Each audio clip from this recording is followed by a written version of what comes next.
Hello everyone. जैसा कि आप सभी जानते हैं कि मैं बहुत दिनों से या फिर लॉकडाउन के समय से नया की आवाज़ चैनल चलाता आ रहा हूँ।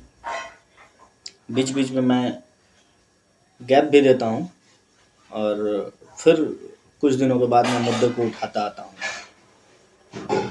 बात यह है कि मैं मुद्दों को क्यों उठाता हूँ और किसके लिए उठाता हूँ। क्या मैं अपने इस जो जो कुछ भी मुद्दे हैं उसको उठाने के बाद अनेकों लोग तो देखते हैं, पर उस चीज़ को वो समझ नहीं पा रहे हैं कि आप जिस ढर्रे में अभी चल रहे हो, आने वाले दिन में आपकी जो नेक्स्ट जनरेशन जो है इसी ढर्रे में चलने वाली है। बात यह है कि शायद अभी बहुत कुछ अनेकों लोगों के द्वारा नहीं समझा जा रहा हो। अनेक लोग शायद इस चीज़ को इग्नोर कर रहे हैं कि जो कुछ भी मैं बोल रहा हूँ वो शायद उनके पल्ले अभी नहीं पड़ रही है। मैं उन लोगों को टारगेट कर रहा हूँ जो लोअर मिडिल क्लासेस और एकदम नीचे तबके के जो लोग हैं उनके लिए मैं बात कर रहा हूँ। और बात है कि आखिर मैं ये सब क्यों कर रहा हूँ। लोग बहुत सारा कुछ लोग इतना तक तो बोलते हैं कि मुझे फंड वगैरह प्रोवाइड किया जा रहा है। अरे फंड प्रोवाइड किया जा रहा है तो फिर फंड देने वाले तो बहुत सारे लोग मिडिल क्लास से ऊपर होंगे ना, पूंजीपति लोग होंगे। अभी कुछ दिन पहले मैं इंटरव्यू दे रहा था तो अनेकों लोगों के द्वारा ये भी बोला जाने लगा कि इसे फंड वगैरह दिया जाता है या बीजेपी के अगेंस्ट है, दिस दैट। ऐसा कुछ नहीं है कि मैं किसी पार्टी को सपोर्ट कर रहा हूँ। मैं बस मुद्दे को उठाता हूँ और वो जो मुद्दा होता है वो बेसिकली एकदम लोअर तबके से बिलोंग करता है। समझने वाली बात यह है कि मैं जिस तबके के लिए उठाता हूँ मुद्दा, वो तबका जो है वो शायद ही मेरे मुद्दे को समझ पाता है। यहाँ तक कि उस मुद्दे को देखने के लिए उनके पास फ़ोन शायद ही हो। हालत यहाँ तक के है कि वो इस चीज़ को समझ ही नहीं पा रहे हैं कि मैं क्या कर रहा हूँ और मैं जिन लोगों के लिए कर रहा हूँ वो भी ये नहीं जान रहे हैं कि मैं उनके लिए कर रहा हूँ। अब ऐसा बात है कि क्यों ऐसा हो पा रहा है, वो इसलिए हो पा रहा है कि जिन लोगों के लिए मैं फाइट कर रहा हूँ वो दिहाड़ी मजदूर हैं। वो अपने राइट के लिए आवाज़ उठा ही नहीं सकते हैं। इतने मजबूर लोग हैं वो लोग कि उनको अगर अनशन में बैठाया भी जाए तो अपने पैकेट से उन लोगों के लिए एक दिन का खाना का इंतजाम करना पड़ेगा। अब आप समझ लें कि रैली में जितने भी लोग जाते हैं, जितने भी मजदूर वगैरह जाते हैं, उनको एक एक दिन का मजदूरी दिया जाता होगा। उससे ज़्यादा ही दिया जाता होगा, जिसके पास पैसे हैं वो देते होंगे। लेकिन हम लोगों को क्या समझना है, हम लोग को ये समझना है कि जो दिहाड़ी मजदूर है, अगर वो अपने राइट के लिए आवाज़ उठाने डीएम बीडीओ सीओ के पास गया भी तो उनका दिहाड़ी मजदूर खत्म हो जाएगा। वो राइट उठा ही नहीं सकते हैं, अपनी आवाज़ को ऊंचाइयों पर पहुंचा ही नहीं सकते हैं, क्योंकि वो कमाने, एक दिन का कमाने और एक दिन के खाने वाले आदमी हैं। खैर, मैं इस मुद्दे पे बात करने आया हूँ आज कि जो सार्वभौमिक है, यूनिवर्सल है, और जो सिर्फ बिल्कुल लोअर मिडिल क्लासेस को या बिल्कुल निचले तबके के लोगों के लिए बात नहीं कर रहा हूँ। मैं लोअर मिडिल क्लासेस और मिडिल क्लासेस के लिए बात कर रहा हूँ कि आप कहाँ पे बिलोंग करते हैं। वास्तविकता ये है कि अभी जो शिक्षा व्यवस्था है हमारी, आप उस शिक्षा व्यवस्था की जड़ को आप समझ नहीं पा रहे हो। जो लोग गांव या कस्बों में, छोटे छोटे कस्बों में प्राइवेट कॉलेज में भी जो पढ़ा रहे हैं, उनके लिए सबसे बड़ी चुनौती ये है कि आप जिस ढर्रे की पढ़ाई अपने बच्चों को दे रहे हो वो बिल्कुल निहायती और घटिया है। अब मैं ऐसा क्यों बोल रहा हूँ, आपको अगर विश्वास नहीं होता है तो ब्रिलियंट स्टूडेंट, मैं कस्बे का बात कर रहा हूँ, नाम लेकर मैं किसी का नहीं बोलूँगा, जिस प्राइवेट कॉलेज में ब्रिलियंट ब्रिलियंट स्टूडेंट जो रैंकर हुआ करते थे, 8 क्लास 7th क्लास की मैं बात कर रहा हूँ, जिस वक्त मैं गांव में पढ़ा करता था, वो आज कहीं मोबाइल की दुकान चला रहे हैं, कहीं अपना दुकान खोल कर बैठे हुए हैं, या फिर मतलब छोटे मोटे काम कर रहे हैं। वो ब्रिलियंट स्टूडेंट थे, वो मतलब पढ़ते थे, अच्छे खासे मेहनत करते थे, ऐसा नहीं है कि वो मेहनत नहीं करते थे, वो रैंक लाने के लिए मेहनत करते थे। तो फिर ऐसा क्या हुआ कि उन सबको ऐसी स्थिति आज देखनी पड़ी। ये चुभेगा, शायद बहुतों लोगों को चुभेगा यह बात, क्योंकि मैं जहां से आता हूं, मैं उसी कस्बे की मैं बात कर रहा हूं। बात यह है कि वो स्टूडेंट बेवकूफ़ नहीं थे, वो ऐसा नहीं था कि वो मेहनत नहीं करते थे। वो जो भारत की शिक्षा व्यवस्था है और विश्व स्तरीय जो शिक्षा व्यवस्था है, उसको मैच नहीं कर पाए। समस्या तब हुई जब वो कस्बे से बाहर निकल कर सोचे कि हम थोड़ा हायर लेवल का एजुकेशन प्राप्त करते हैं, तो उस एजुकेशन को प्राप्त करने में वो फिस्टी साबित हो गए। अब जब वो फिस्टी साबित हुए, तब उनको पता चला कि अच्छा, एजुकेशन ऐसे होता है। आप हिंदी मीडियम से पढ़ रहे हो, और जैसे ही आप हायर एजुकेशन में जाओगे, हिंदी मीडियम का कोई अहमियत नहीं है। आप पीएचडी करने जाओगे, हिंदी मीडियम जेएनयू जवाहरलाल नवोदय विश्वविद्यालय की मैं बात कर रहा हूँ, बीएचयू बनारस हिंदू यूनिवर्सिटी की मैं बात कर रहा हूँ, आपकी हिंदी की कोई अहमियत नहीं है। आजकल जो प्रोफेसर नियुक्त भी हो रहे हैं, अगर वो इंग्लिश से पीएचडी नहीं किए हों, इनकी उनकी इंग्लिश में भाषा शैली नहीं हो, तो उनकी कोई अहमियत नहीं है। देखिए, मैं आप सबों को इसलिए जागरूक कर रहा हूं कि आप अभी से अलर्ट हो जाएं। अगर आप अलर्ट नहीं होते हैं और मेरी बातों को नहीं समझ पा रहे हैं, और आपको लग रहा हो कि ये सब बेतुका बयान दे रहे हैं, तो मैं बनारस हिंदू यूनिवर्सिटी से मास्टर्स कर चुका हूं, अभी दिल्ली में रह रहा हूं। मुझे अच्छी तरह से पता है कि क्या हो रहा है अभी सिचुएशन में, क्योंकि भारत जो है अपने आप को विश्व स्तरीय पर लेना चाह रहा है, लेना चाह रहा है, ठीक है। और विश्व स्तरीय पर लेने के लिए भारत को कदम ताल मिलाना पड़ेगा विश्व से, और विश्व में अभी डिमांड है टेक्निकल का। ग्लोबलाइजेशन जैसे जैसे होगी, आपकी भाषा शैली जो है इंग्लिश नहीं होगी, आपके हाथ में हुनर नहीं रहेगा, हिस्ट्री जियोग्राफी पॉलिटी पढ़कर आप क्या करेंगे। आप आईएएस और आईपीएस बन गए, एक सेकंड के लिए आप सोच लो, आप हिस्ट्री जियोग्राफी पॉलिटी पढ़कर, हिस्ट्री के लिए, क्योंकि मैंने हिस्ट्री से मास्टर्स किया है, तो हिस्ट्री सबसे बड़ा सबक ये देता है कि आप भूत से सीखेंगे और भविष्य में उसको अप्लाई करेंगे। आप भूत में जितनी भी गलतियां किया है आपने, उसको आप भविष्य में नहीं दोहराएंगे। यही होता है हिस्ट्री। अरे तो वो तो आप तब करेंगे जब आप एक ब्यूरोक्रेट बन जाएंगे, आप एक आईएएस अधिकारी बन जाएंगे, आप आईपीएस अधिकारी बन जाएंगे, आप संस्कृति और भाषा शैली का विकास या संस्कृति की रक्षा, जो मुस्लिम और हिंदू में सौहार्द की भावना का विकास, तो आप तब करेंगे जब आप ब्यूरोक्रेट बन जाएंगे। और आप मान लीजिए कि आप बने ही नहीं, तो आपका हिस्ट्री किस काम का।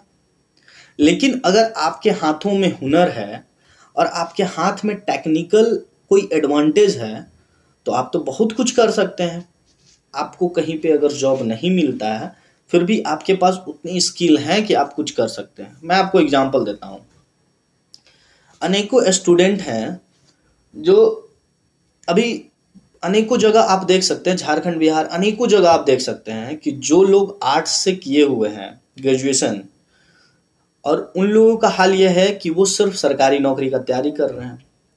गवर्नमेंट सरकारी नौकरी कितनी दे सकती है, और गवर्नमेंट, ये जो गवर्नमेंट है, ये जो है आपको सरकारी नौकरी नहीं देने वाली है। आप कुछ भी कर लो, गवर्नमेंट सरकारी नौकरी नहीं देगी, और ये सही भी है। सही इसलिए है क्योंकि इसको विश्व स्तरीय लेवल पे गेम खेलना है।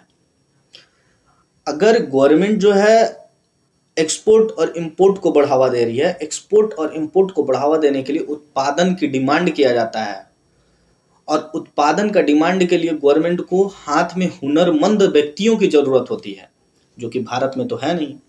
आपने पढ़ाई किया है हिस्ट्री, ज्योग्राफी, पॉलिटी से। आपके पास हुनर नहीं है तो सरकार आपको क्यों ले? सिंपल सा बात है। तो प्रॉब्लम ये हो रही है, गवर्नमेंट, सेंट्रल गवर्नमेंट जो है वो अच्छा काम कर रही है। जैसे कि आप पीएम गति शक्ति प्रोजेक्ट देखो, आप जिस प्रकार से बजट में वो इम्प्लीमेंटेशन ला रहे हैं, जिस प्रकार से कोरोना के टाइम में उन्होंने अनेकों काम किया है, अवसंरचना का विकास कर रहा है, इंफ्रास्ट्रक्चर का विकास कर रहा है, जिस प्रकार से रोड, रेलवे वगैरह का विकास हो रहा है, बहुत अच्छा काम कर रही है। लेकिन बात यह है कि गवर्नमेंट जो है परंपरागत राजनीति कर रही है। खैर, एक सेकंड के लिए वो सब कुछ हम भूल जाएं, हम शिक्षा व्यवस्था पे बात कर रहे हैं। शिक्षा व्यवस्था पे काम करना और प्रत्येक गार्जियन का जो है काम करना इसलिए जरूरी है क्योंकि अगर आज आप फाइट नहीं करोगे, मैं सभी तबकों का बात कर रहा हूं, अगर वो आज फाइट नहीं करेंगे तो कल बीच परसों जो है उनके बच्चों को फाइट करना पड़ेगा और उनका फ्यूचर बर्बाद होगा। आप ये चीज समझ लें, और करना पड़ेगा। और अगर वो भी नजरअंदाज करते हैं तो ये चलता जाएगा। अगर आज आपने कुछ नहीं किया, गार्जियन के तौर पे मैं बता रहा हूं, अगर आप आज ने कुछ नहीं किया, आज कल वो बच्चा भी कुछ नहीं करेगा और उसकी आने वाले जनरेशन भी कुछ नहीं करेगी। मैं आपको कुछ आंकड़े बताता हूं। आंकड़े क्या, मतलब जो तथ्य है वो बयान करता हूं आपके सामने। वो ये है कि आप देखोगे कि हर एक गांव में, हर एक प्रखंड में, हर एक जिला, हर एक स्टेट में सभी को पता होता है कि समस्या कहाँ है। लेकिन क्या समस्या का किसी ने समाधान करने की कोशिश की? नहीं, शायद ही किसी ने की। क्या प्रत्येक लोगों को नहीं पता है, अगर भाषण देने को बोल दिया जाए खड़ा होकर तो अनेकों लोग जो है सरकार की नाकामियां गिना देंगे, लेकिन कोई भी आवाज उठाने को तैयार नहीं है। मैं बताता हूं कैसे। आप प्रधानमंत्री शौचालय योजना की बात करें, प्रधानमंत्री आवास योजना की बात करें, गाय के लिए जो शेड का निर्माण होता है उसके लिए बात करें, जो प्रोजेक्ट लाया जाता है वाटर मैनेजमेंट सिस्टम के लिए जो लाए गए, जल स्वच्छता अभियान की जो बात कर रहा हूं मैं, उसके लिए बात करें, जो जो हर घर हर नल का जो व्यवस्था किया गया था उसके लिए बात करें, अनेकों स्कीमें हैं जो कि गवर्नमेंट लाती है, उसमें सब का परसेंटेज फिक्स होता है। आप सभी जानते हैं, मुझे पता है आप सभी जानते हैं, 5%, 10%, बीडीओ, सीईओ, मुखिया, मतलब अनेकों लोग जो है परसेंटेज फिक्स होता है। यहाँ तक डीएम तक को पैसा पहुंचाया जाता है और अनेकों लोग अपने हाथों से दिए होंगे, मतलब अकाउंट में आता होगा 5,000, 10,000 बांटे होंगे। और ये सब कुछ गेम आम नागरिकों के साथ हो रहा है। अब आप सोच ले कि कोई आवाज उठाता क्यों नहीं है? आवाज इसलिए नहीं उठाते हैं कि वो खुद जो है 1.5 लाख लेने के चक्कर में जो है 5% और 10% इन लोगों को देते हैं। अरे आप ये सोचो ना कि 1.5 लाख आप ही का है। अब जो मुखिया, बीडीओ और सीईओ को जो आप टैक्स देते हो, आप डट कर आप बोल सको कि ये मेरा पैसा, मैं इस हक का जो है इसका मैं, मतलब ये है मेरा, ये हक है और आपको मैं क्यों दूं? सिंपल सा बात है, क्यों दूं? अगर आप डट कर 10 लोग और 20 लोग बोल दो तो उसकी हिम्मत नहीं होगी कि आपके हक को वो चैलेंज कर सके। अरे वो हो सकता है आपका कमीशन न ले इसलिए आपको उस योजना का लाभ न दे, 10 लोगों को नहीं देगा, 20 लोगों को नहीं देगा, 30 लोगों को नहीं देगा, देना पड़ेगा। यही तो बात है। आप आवाज उठा नहीं रहे हो और फिर बात करते हो कि कोई जो है भारत में करप्शन है, अनेकों जगह करप्शन है, इस देश का कुछ नहीं हो सकता है। अरे देश का प्रस्तावना ही बना है हम भारत के लोग, हम भारत के लोग से बना है। यहाँ हम कौन है? भारत के लोग हैं। इस चीज को समझिए। संविधान हम लोग को इतना ज्यादा हक देता है कि आज जनता अगर जागरूक हो जाती है तो किसी भी मामले में वो लड़ सकती है। फिलहाल आज के लिए मैं ये बोल रहा हूं कि आप शिक्षा व्यवस्था को लेकर थोड़ा जागरूक हो जाएं। अगर आज आप फाइट नहीं कर सकते हैं तो कल विच परसों आप अपने बच्चों को दोषी न ठहराएं कि उसने कुछ नहीं किया। दूसरी बात, भ्रष्टाचार के खिलाफ खड़े हो जाएं। अगर नहीं खड़े होते हैं तो आज आप घुस दे रहे हैं, कल बीच परसों आपका बेटा घुस देगा। तीसरा बात कि आप निचले तबकों के बारे में थोड़ा सोचें। आरक्षण मिलती है मुझे पता है, लेकिन सोचना पड़ेगा, अनेकों लोग आज भी जो है उसी खस्ता हाल में रह रहे हैं। चौथी बात यह है कि आप किसी से डरे नहीं। बीडीओ, सीओ, डीएम और डीसी या अनेकों लोग जो होते हैं वो हमारे लिए होते हैं ना। मैं किसी से डरता हूँ और आप सभी को राय देता हूँ कि आप भी न डरें, और लड़ना आपका वाजिब है, हक है। आप लड़ने के लिए तैयार रहें और आपको लड़ना भी चाहिए। भारत में बहुत सारा चीज़ जो है घटना घट रही है, कार्यपालिका, विधायपालिका, न्यायपालिका, जितने भी चीज़ हैं, अगर वो सब गलत है तो उसको सुधारा भी जा सकता है। बस आपकी एक आवाज़ चाहिए।